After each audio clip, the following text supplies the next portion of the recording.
Hello दोस्तों, स्वागत है आपका बिंद्रा एजुकेशन की एक और नई क्लास में। राजस्थान के पुरातात्विक स्थल और सभ्यताएं। इससे पहले हमने चर्चा की थी कालीबंगा सभ्यता के बारे में। आज हम कुछ अन्य और सभ्यताओं के बारे में चर्चा करेंगे जो पिछली भर्ती परीक्षाओं के अंदर प्रश्न आए हुए हैं, उनके बारे में अध्ययन करेंगे।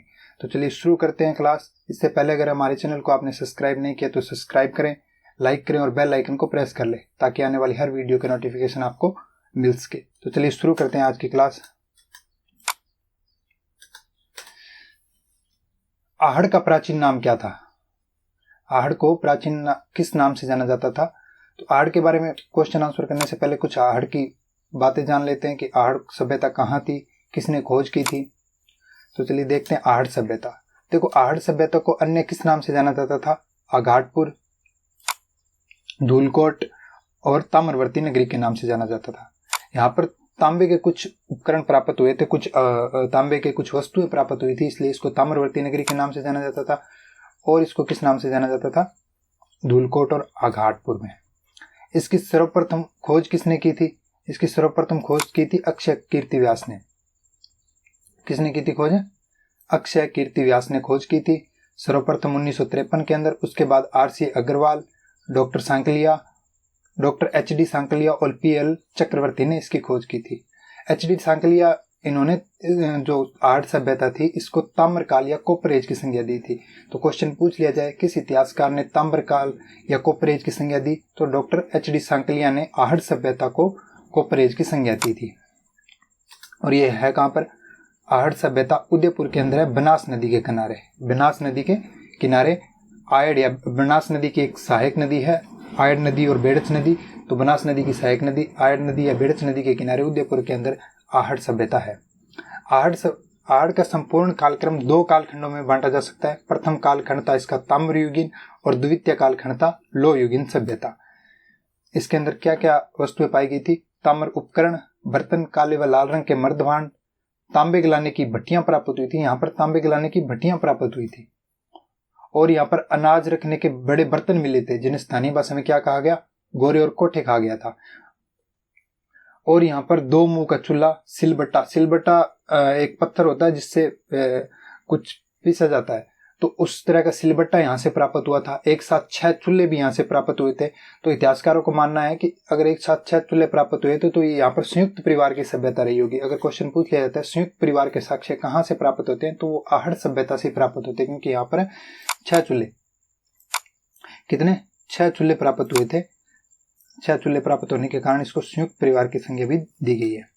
उसके बाद यहाँ पर अपोलो का यूनानी सिक्का, अपोलो होता है सूर्य भगवान को, अपोलो का यूनानी सिक्का यहाँ से प्राप्त हुआ था। यूनान में अपोलो सूर्य भगवान का प्रतीक है और इस यहाँ पर अपोलो यूनानी सिक्का प्राप्त हुआ था। इस सिक्के पर एक तरफ त्रिशूल और एक तरफ अपोलो जो भगवान होते हैं उनका एक बना हुआ है। इससे यह ज्ञात होता है कि जो आहड़ सभ्यता थी वो उस समय के अंदर व्यापारिक जगह रही होगी, क्योंकि यहाँ पर जो अपोलो के सिक्के मिले हैं या कुछ यूनानी सिक्के मिले हैं, तो उसका मतलब यही रहा होगा कि यहाँ के जो निवासी थे उन्होंने कहीं ना कहीं व्यापार किया होगा या वहाँ से व्यापारी आए होंगे। तो उस समय व्यापार का एक प्रमुख केंद्र था आहड़। तभी यहाँ पर अपोलो का यूनानी सिक्का या एक ये बिना हाथ का हत्थे का जो पात्र, एक बर्तन होता है बिना हाथ का, जो उसी के समान जो पात्र था वो ईरान के अंदर भी मिला था। तो ईरान के साथ या यूनान के साथ इनका व्यापारिक संबंध रहे होंगे इस सभ्यता का। तो आहड़ एक महत्वपूर्ण सभ्यता है जहां से प्राप्त होता है कि यहाँ के निवासियों का कुछ व्यापारिक संबंध रहे होंगे या व्यापारिक दृष्टि से आहड़ सभ्यता महत्वपूर्ण थी। और इसके अंदर अन्य जो वस्तुएं मिली थी वो हड्डी का चाकू था, सिर खुजलाने का यंत्र था, मिट्टी का तवा, सुराही, टेराकोटा निर्मित 2 स्त्री की धड़ मिली थी, मकानों की नींवों में पत्थरों का प्रयोग किया था, तांबे गलाने की भट्टियां, कपड़े की छपाई हेतु लकड़ी के बने ठप्पे मिले थे। यहाँ पर ठप्पे भी मिले थे। तो इससे यह भी पता लगता है कि यहाँ के जो निवासी थे वो व्यापारिक गतिविधियों में ज्यादा थे। और ईरान शैली के छोटे हथियार बर्तन भी मिले हैं। तो यह थी आहड़ सभ्यता। अब इसके क्वेश्चन आंसर देख लेते हैं आहड़ सभ्यता के। सबसे पहले आहड़ का प्राचीन नाम, तो हमने देखा था आहड़ का प्राचीन नाम था धूलकोट। प्राचीन नाम इसका कौन सा था? धूलकोट नाम से जाना जाता था आहड़ को। प्राचीन नाम धूलकोट। निम्नलिखित में से कौन से स्थल को धूलकोट भी कहा जाता है? तो अभी हमने देखा धूलकोट किसको बोला जाता है? आहड़ सभ्यता को धूलकोट बोला जाता है। कालीबंगा सभ्यता हमने पढ़ी थी, हनुमानगढ़ के अंदर है, पिलीभंगा के अंदर है और विराटनगर बेराट के अंदर है, जयपुर के अंदर। उसके बाद आहड़ सभ्यता किस अन्य नाम से भी जानी जाती है? तो आहड़ सभ्यता को आघाटपुर के नाम से जाना जाता है। आहड़ सभ्यता किस नाम से जानी जाती है? आघाटपुर के नाम से जानी जाती है। Professor HD. सांकलिया के निर्देशन में जिस सभ्यता स्थल का उत्खनन हुआ वह कौन सी है?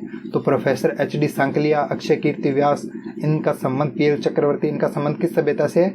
इनका संबंध है आहड़ सभ्यता से। आहड़ सभ्यता से डॉक्टर एच.डी. सांकलिया का संबंध है। उसके बाद गणेश्वर सभ्यता के अवशेष चिन्ह उपस्थित है। गणेश्वर सभ्यता कहाँ मिली थी? गणेश्वर सभ्यता सीकर के अंदर मिली थी। नीम का थाना सीकर के अंदर गणेश्वर सभ्यता ताम्रयुगीन सभ्यता है। तो गणेश्वर सभ्यता कहाँ मिली थी?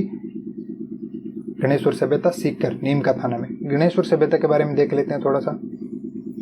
गणेश्वर सभ्यता के बारे में देख लेते हैं थोड़ा सा। गणेश्वर सभ्यता कहाँ थी? गणेश्वर सभ्यता, गणेश्वर सभ्यता है नीम का थाना सीकर के अंदर, कांतली नदी के पास स्थित है गणेश्वर सभ्यता। इसका समय रहा होगा 2800 ईसा पूर्व से 2200 ईसा पूर्व। इसकी खोज व उत्खनन करता थे R.C. अग्रवाल, रतन चंद्र अग्रवाल ने इसकी खोज की थी गणेश्वर सभ्यता की। उसके बाद इसके अन्य नाम ताम्रयुगीन सभ्यताओं की जननी कहा जाता है, क्योंकि यहाँ से सभी वस्तुएं ताम्रयुगीन, यहाँ से तांबा काफी अच्छी मात्रा में निकला था, तो यहाँ से ताम्रयुगीन सभ्यताओं की जननी, पुरातत्व का पुष्कर भी इसको बोला जाता है। यहाँ से गणेश्वर सभ्यता से जो प्राप्त वस्तुएं थी वो 400 बाण ग्रह, मतलब बाण मिले थे, 458 कुल्हाड़ियाँ मिली थी, 50 मछली पकड़ने के कांटे मिले थे। तो ये गणेश्वर सभ्यता थी। थोड़ी बहुत जानकारी गणेश्वर सभ्यता के बारे में थी। उसके बारे में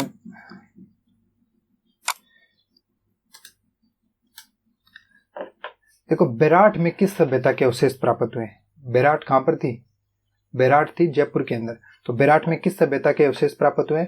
बेराट में मौर्यकालीन सभ्यता के अवशेष प्राप्त हुए हैं।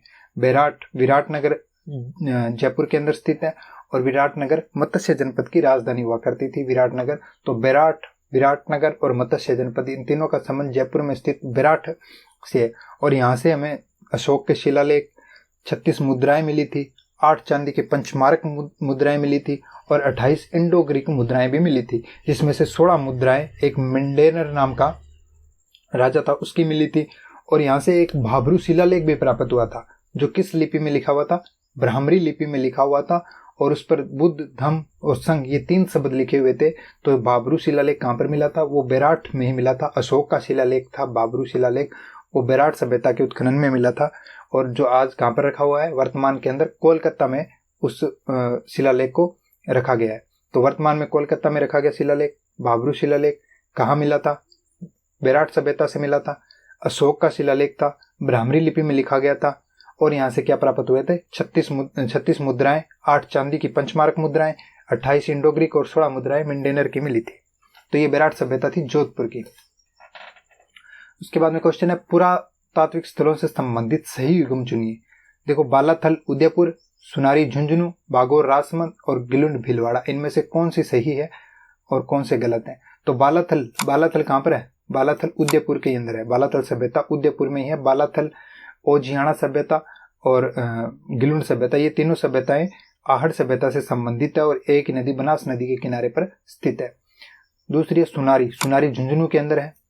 उसके बाद है बागोर सभ्यता है, वो राजसमंद में नहीं है, वो भीलवाड़ा के अंदर है। तो बागोर कहाँ पर है? बागोर भीलवाड़ा के अंदर है। और गिलुंड कहाँ पर है? गिलुंड है राजसमंद के अंदर। ये उल्टा दे दिया, बागोर तो होगी भीलवाड़ा के अंदर और गिलुंड होगी राजसमंद के अंदर। ठीक है, तो इसमें से कौन सा सही होगा? ए और बी सही है और सी और डी गलत है। तो पहला ये ऑप्शन है ए और बी सही, सी और डी गलत।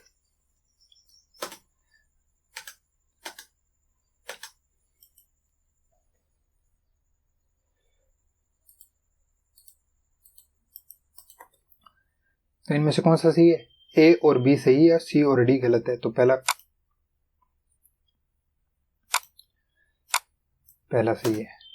इसके बाद में आता है, निम्नलिखित में से किस स्थल से इंडो ग्रीक शासकों के 28 सिक्के प्राप्त हुए? तो इंडो ग्रीक हमने अभी पढ़ा था। इंडो ग्रीक सिक्के कहां से प्राप्त हुए हैं? इंडो ग्रीक सिक्के प्राप्त हुए हैं बेराट सभ्यता से। कहां पर? बेराट सभ्यता। और बेराट सभ्यता कहां पर है? जयपुर के अंदर है, बेराट सभ्यता से। उसके बाद में निम्नलिखित में से किस स्थल के शासक मिंडेनर के 16 सिक्के प्राप्त हुए? तो ये भी कहाँ से प्राप्त हुए हैं? बेराट से। बेराट से प्राप्त हुए हैं मिंडेनर के 16 सिक्के, इंडो ग्रीक के 28 सिक्के और 36 मुद्राएं। ये सभी बेराट सभ्यता से प्राप्त हुए हैं। उसके बाद में राजस्थान में अशोक का शिलालेख कहाँ प्राप्त हुआ है? तो अशोक का शिलालेख कहाँ से प्राप्त हुआ? बेराट सभ्यता से प्राप्त हुआ। अशोक का शिलालेख बेराट से प्राप्त हुआ। नेक्स्ट क्वेश्चन है, आहड़ का उत्खनन कार्य किसके नेतृत्व में निष्पादित हुआ? आहड़ था, उसका उत्खनन किसने करवाया था? आहड़ का उत्खनन तो एच.डी. सांकलिया थे, इन्होंने आहड़ का उत्खनन करवाया था। एच.डी. सांकलिया के साथ अक्षय कीर्ति व्यास, पीएल शर्मा, पीएल चक्रवर्ती, इन्होंने भी इसका उत्खनन करवाया था। इसमें एच.डी. सांकलिया, तो एच.डी. सांकलिया सही होगा। आहड़ का उत्खनन कार्य एच.डी. सांकलिया के नेतृत्व में निष्पादित हुआ। उसके बाद आहड़ सभ्यता की सर्वप्रथम खुदाई किसने की थी? तो सर्वप्रथम खुदाई करने वाले थे अक्षय कीर्ति व्यास। कौन थे? अक्षय कीर्ति व्यास ने। तो सर्वप्रथम आहड़ सभ्यता की खुदाई की थी अक्षय कीर्ति व्यास ने। उसके बाद एच.डी. सांकलिया, पीएल चक्रवर्ती, ये अन्य व्यक्ति आए थे। नेक्स्ट क्वेश्चन है, आहड़ सभ्यता किस नदी के किनारे स्थित है? तो आहड़ सभ्यता है बनास नदी के किनारे पर। बनास नदी की सहायक नदी है आयड और बेड़च, तो इस नदी के किनारे पर आहड़ सभ्यता स्थित है।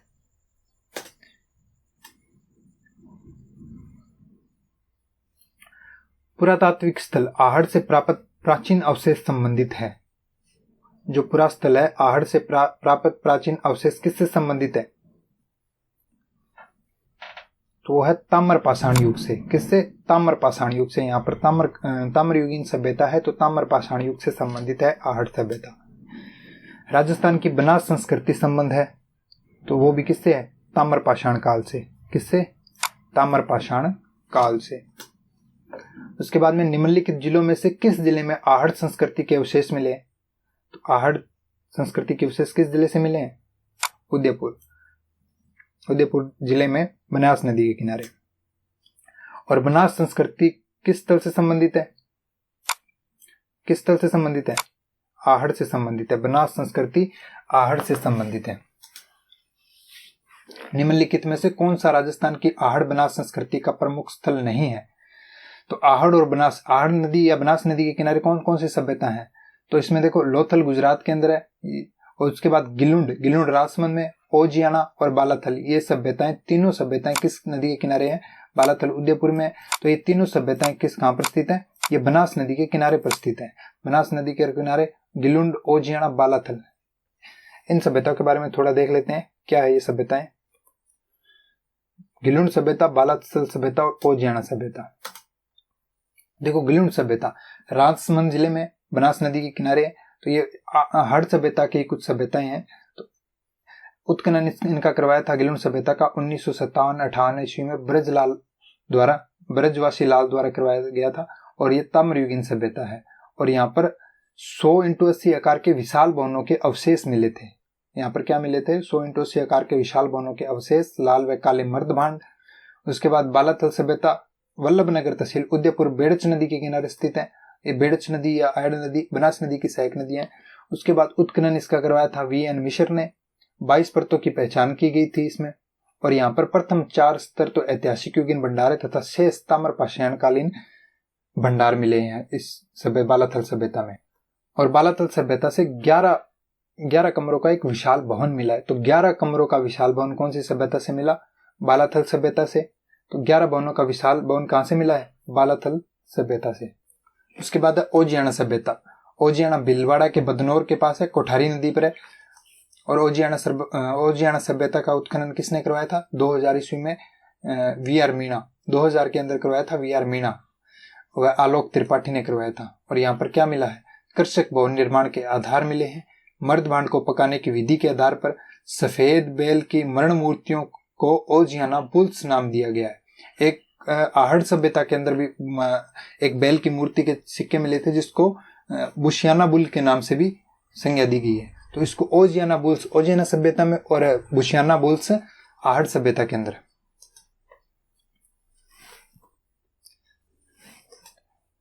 अगला प्रश्न देखते हैं।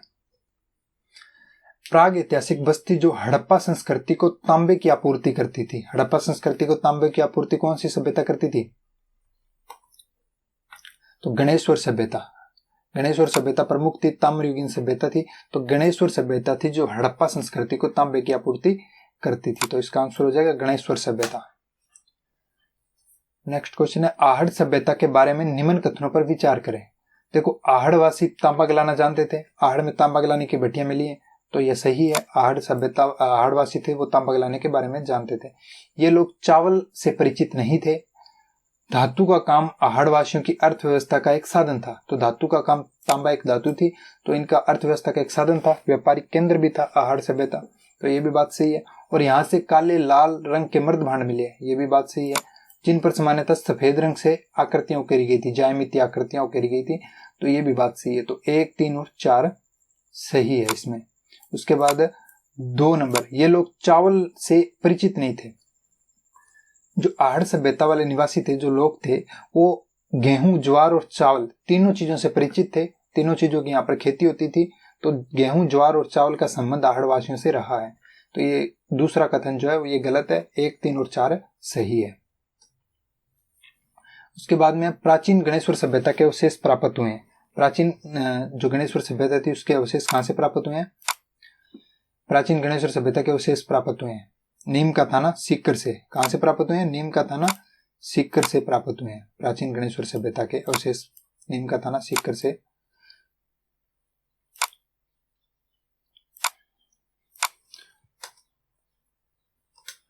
उसके बाद में निम्न में से किस नदी के किनारे स्थित गणेश्वर में ताम्रयुगीन सभ्यता के अवशेष पाए गए हैं?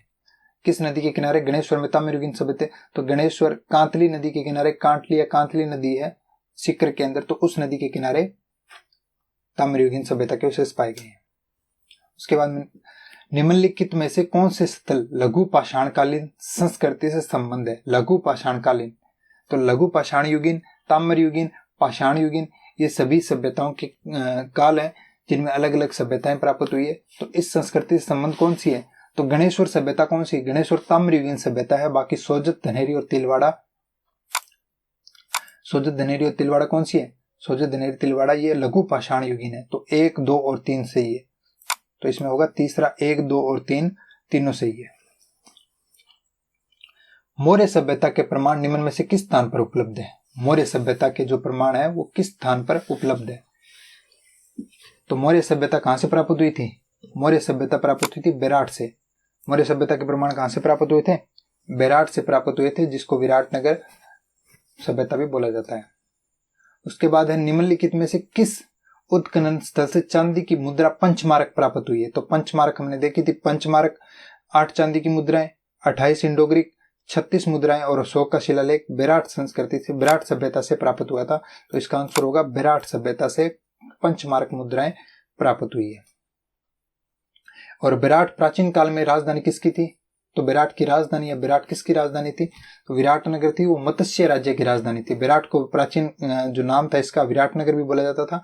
और इसकी जो राजधानी थी वो कौन सी थी? राजधानी थी मत्स्य, मत्स्य राज्य की राजधानी थी बेराट और विराटनगर। भीम डूंगरी, गणेश डूंगरी राजस्थान के किस सभ्यता से संबंधित है? तो भीम डूंगरी और गणेश डूंगरी ये दोनों बेराट से संबंधित है। ये दोनों सभ्यताएं हैं, ये दोनों पहाड़ियां हैं। भीम डूंगरी और बेराट डूंगरी, गणेश डूंगरी ये बेराट में है। जहां पर बेराट सभ्यता प्राप्त हुई है वहीं पर भीम डूंगरी और गणेश डूंगरी नाम की सभ्यता प्राप्त हुई है। उसके बाद मत्स्य जनपद की राजधानी कौन सी थी? तो मत्स्य जनपद की राजधानी थी विराटनगर।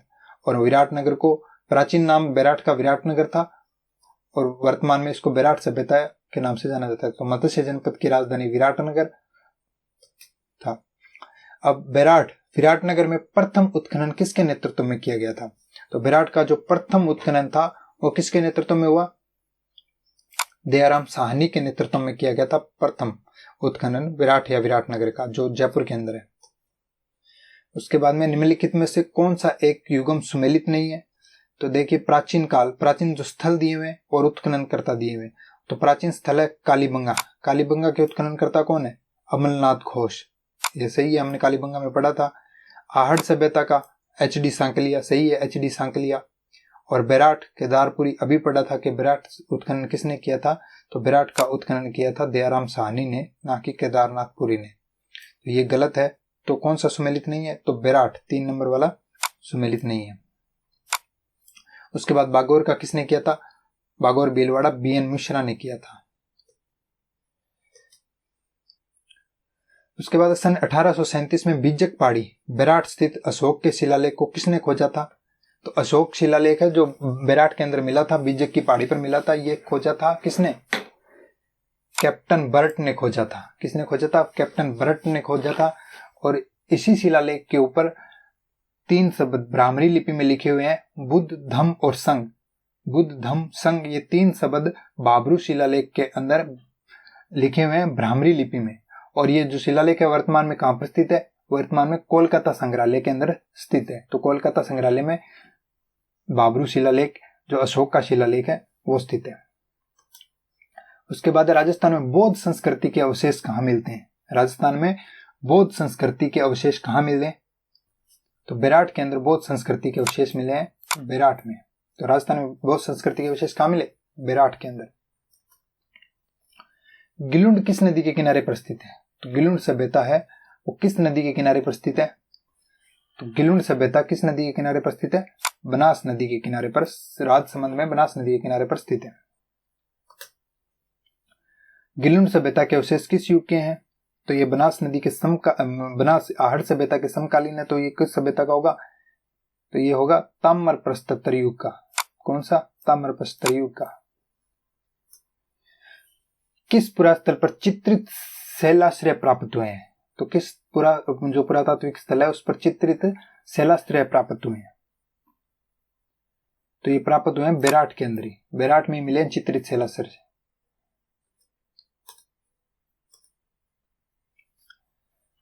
अगला क्वेश्चन, मध्यमिका नगरी किस जिले में स्थित है? तो मध्यमिका नगरी किस जिले में स्थित है? मध्यमिका नगरी है चित्तौड़गढ़ में स्थित है। और यहाँ पर जो चित्तौड़ में मध्यमिका नगरी है इसमें बौद्ध एवं वैष्णव मूर्तियां हैं वो सबसे ज्यादा मिली है। और इसका उत्खनन करवाया था 1904 में डॉक्टर भंडारकर ने। तो किसने उत्खनन करवाया मध्यमिका नगरी का? डॉक्टर भंडारकर ने। और ये चित्तौड़गढ़ जिले में स्थित सभ्यता मिली है और यहाँ पर सबसे ज्यादा बौद्ध एवं वैष्णव की मूर्तियां मिली थी।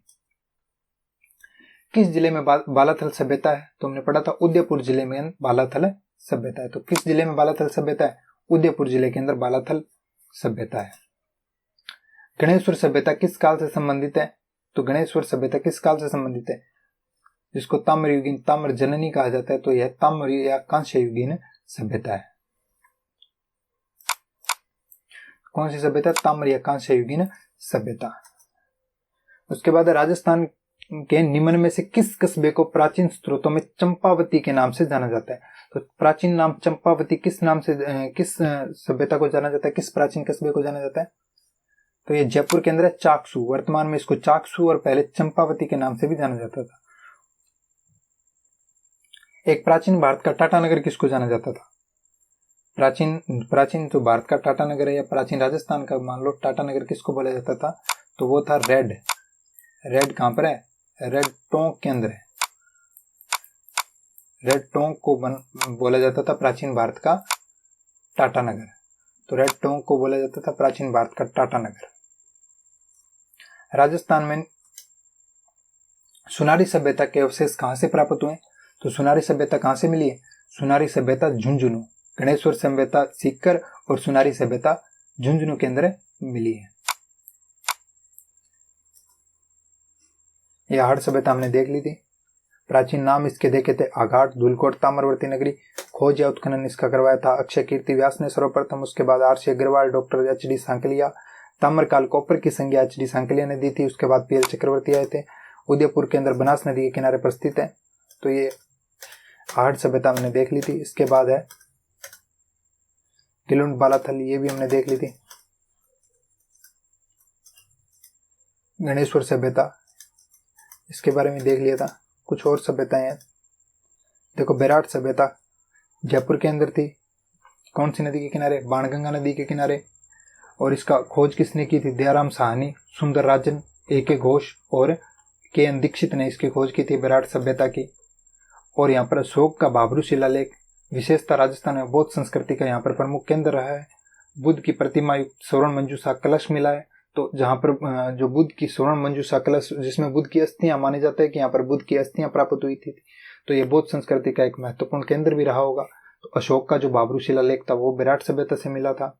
उसके बाद यहाँ से सूती वस्त्र के अवशेष मिले थे। इंडो ग्रीक नरेश मिंडानर से संबंधित क्षेत्र है, क्योंकि यहाँ से उनकी जो सिक्के मिले थे, जो मिंडेनर थे उनके 16 मुद्राएं मिली थी उनकी। नाचते हुए पक्षी की मरण मूर्ति मिली थी। और मत्स्य महाजनपद की राजधानी थी विराटनगर, उसी को विराट सभ्यता बोला जाता है। और हेयंगशोंग ने यहाँ पर विराट की यात्रा करके पार यात्रा नाम प्रदान किया था। पार यात्रा किसने दिया था? तो हेयंगशोंग ने विराट की यात्रा करके दिया था। उसके बाद बागोर सभ्यता है। बागोर सभ्यता भीलवाड़ा में कोठारी नदी के किनारे स्थित है। और इस सभ्यता का जो उत्खनन करवाया था वो करवाया था 1967 और 69 की ईस्वी के अंदर वीएन मिश्र तथा डॉक्टर एल.एस. लेशनी ने, जो जर्मनी के थे, और इनके निर्देशन में संयुक्त रूप से किया गया था बागोर सभ्यता भीलवाड़ा में। ठीक है। और बागोर सभ्यता भीलवाड़ा में कोठारी नदी के किनारे स्थित है। अगर आपको संपूर्ण सिर्फ एमसीक्यू जो पिछली भर्ती परीक्षाओं में क्वेश्चन आए हुए उन्हीं की वीडियो चाहिए तो आप कमेंट करके बता सकते हैं, सिर्फ उन्हीं की वीडियो दी जाएगी। अगर आपको डिटेल में समझना होगा तो उसके बारे में बताइए। अगर किसी टॉपिक पर डिटेल में चर्चा करनी होगी तो उसके बारे में बताएं, उसी की वीडियो आएगी प्रॉपर। चलिए मिलते हैं नेक्स्ट वीडियो के अंदर, और इसी तरह के एमसीक्यूज वीडियो के लिए चैनल को लाइक करें, सब्सक्राइब करें और कमेंट करें। नेक्स्ट वीडियो में इतिहास से संबंधित टॉप 100 क्वेश्चन जो होंगे जो पिछली भर्ती परीक्षाओं के अंदर आए हुए हैं उनकी एक सेपरेट एमसीक्यू वाली वीडियो डाली जाएगी। नेक्स्ट वीडियो के अंदर पिछली भर्ती परीक्षाओं में जो राजस्थान के इतिहास से संबंधित टॉप 100 क्वेश्चन होंगे उनकी एक वीडियो डाली जाएगी। तो चैनल को सब्सक्राइब करें, लाइक करें